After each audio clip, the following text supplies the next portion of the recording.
Greetings. I am delving into the topic of information overload on cognitive functioning.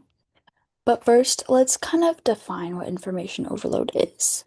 So, a simple internet search characterizes it as an abundance of data that surpasses an individual's or system's capacity to manage or utilize it efficiently.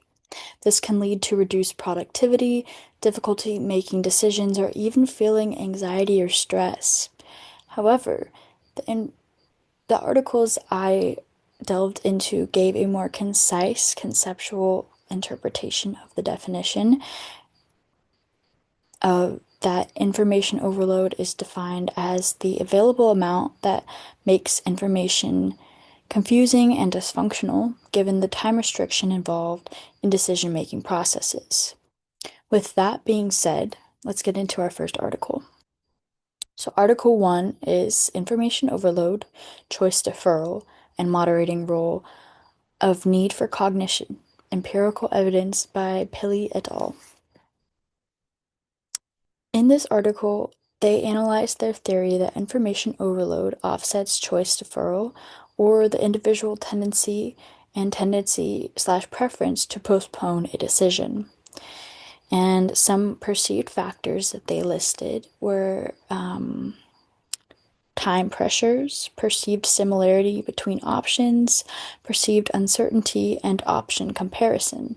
So, being under pressure can make you opt out from choosing any one thing at all, or if things are too similar to each other, it can make it hard to choose. And perceived uncertainty kind of ties into that, as well as option comparison if they are too similar. And what they aimed to highlight in their experiment was that they wanted to see how controls the information load effects of number of options and the number of attributes. And they explored the independent role of each of these variables, as well as its interaction pattern with each other, because it's interconnected. And the moderator effects can be personality, which can affect cognition. For example, if someone's high on agreeableness, that can make it harder for them to make a concise preference in a given amount of time.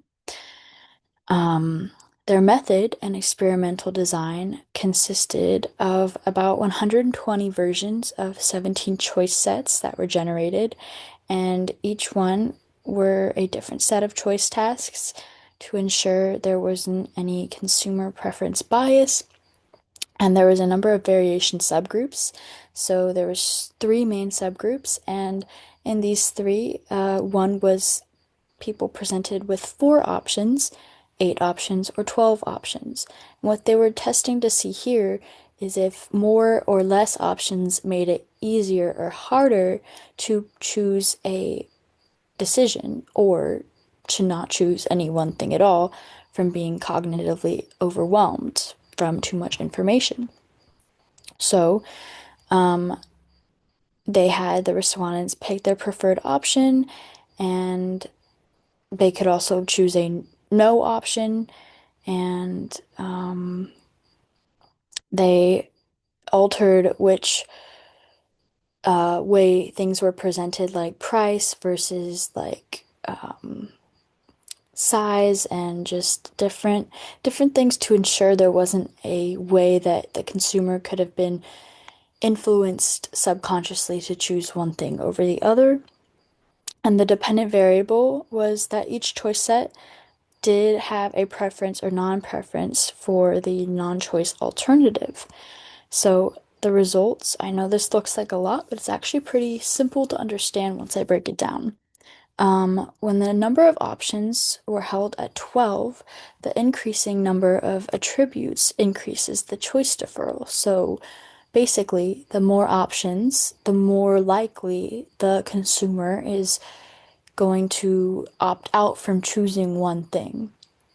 And the results were consistent with their P4 theory that posits the preference uncertainty account, which was increasing the number of options over a limited variety of attributes, tends to also increase the similarity of perceived options, leading to the difficulty in determining the preferred option. And with that, choice deferral can increase with the number of options increasing and some amount greater than the amount of attributes, as can be noticed when the number of attributes is fixed at 4 versus when it's on the higher end from 8 to 12, which is super interesting. And how we can interpret this is that the interaction between the number of options and the number of attributes depicts an interdependency that was not clearly established in previous studies that influenced this particular study, which goes back to what I was saying that it was all interconnected. And the more options presented makes the task of choosing one option over all the others more difficult. So basically, too much information makes it more challenging to make one decision and focus on just one thing. So information overload can impair cognitive functioning. With that, our second article is on a similar note. It studies the influence of information and social overload on academic performance and the role of social media fatigue, cognitive depletion, and self-control by Wang et al. So, their theory posits that the dependency on social media and the access to unlimited information poses repercussions on students' mental health and academic performance.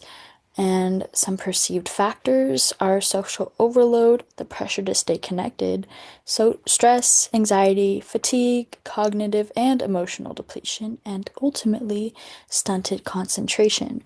And keep note of what I just said because those all play into each other in the results section.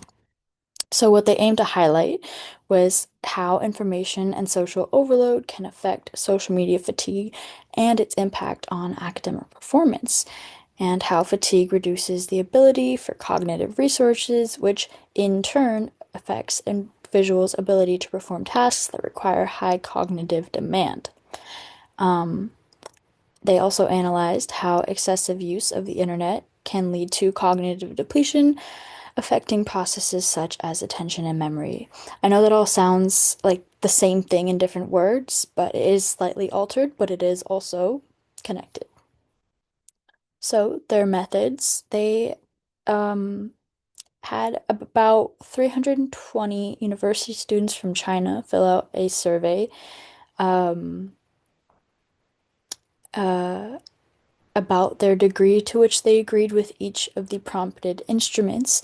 And by instruments, I mean information overload, social media fatigue, cognitive depletion, academic performance, and self-control.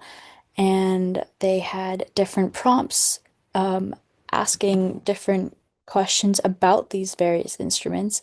And the results are very fascinating. Also, AVE stands for the average variance extracted. So this was kind of their visual result. And as you can see, stress and social overload, as well as self-control, have an effect on the strain of social media fatigue and cognitive depletion, which results in a stunted academic performance as the outcome, with the control variables being experience, time, age, and gender.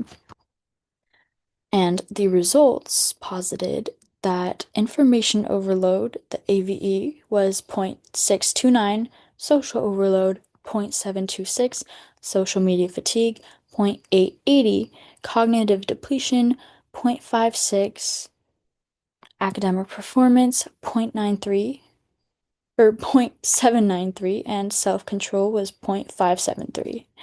According to Hare et al., the cognitive validity considered was considered accurate and adequate when it surpasses 0.70 and exceeds 0.50. Therefore, the AVE for all of these met the suggested criteria. So, how we can interpret this was that these all offset the other. So, information overload has a significant positive effect on social media fatigue. In turn, social media fatigue has a positive effect on cognitive depletion, and in turn, cognitive depletion shows a significant negative effect on academic performance. And conclusions. Although no one thing can be proven, there are palpable implications from the experiments that I just presented. Regarding information, an influx of information may overstimulate one's cognitive retrieval and consolidation of important information. And regarding cognition, cognitive abilities may be negatively implemented or depleted by unlimited access to information. Now, what am I saying here is that information overload can alter and ultimately stunt and deplete one's cognitive functioning and ability to focus on information at hand. This is my works cited, and thank you guys so